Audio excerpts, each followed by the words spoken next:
Recently আমি একটা কোয়েশ্চেনের সম্মুখীন হয়েছি, সেটা হলো what is my identity without books. সেদিনকে আমি কিছুক্ষণ এইটার উত্তরটা ভাবছিলাম।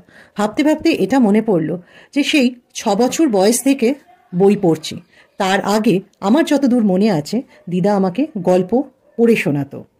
আজকের দিনে আমি ল্যাদ হওয়ার জন্য শুয়ে শুয়ে বই পড়াটা আমার ফেভারিট কম্প্যানিয়ন বা পাস টাইম। আর সেই পাস টাইমকে ফুলফিল করতে করতে কবে যে বই আমার ফেভারিট কম্প্যানিয়ন হয়ে গেছে সেটা আমিও জানি না। বই ছাড়া আমি স্টিল পৃথাই থাকবো, কিন্তু বই নিয়ে আমি হলো Pritha with a better understanding of my wellbeing and my surrounding. আমি এখনও ওয়ার্ক ইন প্রগ্রেস, একটা ক্যারেক্টার যে স্টিল ইভলভিং, যার গল্প এখনও লেখা হচ্ছে। বই ছাড়া আমি স্টিল গল্প ভালোবাসবো, জ্ঞান বাড়িয়ে যাব, আর আমার ইম্যাজিনেটিভ পাওয়ারকে আমি স্টিল বিলিভ করতে থাকবো। আশা করছি তোমরাও পড়তে ভালোবাসো। সেক্ষেত্রে বই ছাড়া তোমাদের কি আইডেন্টিটি আমাকে ডেফিনেটলি জানিও, আর কিভাবে তোমাদেরকে বই ইমপ্রুভ করিয়েছে অ্যাজ ইন্ডিভিজুয়াল কমেন্টসে 2 লাইন লিখে ডেফিনেটলি বলো।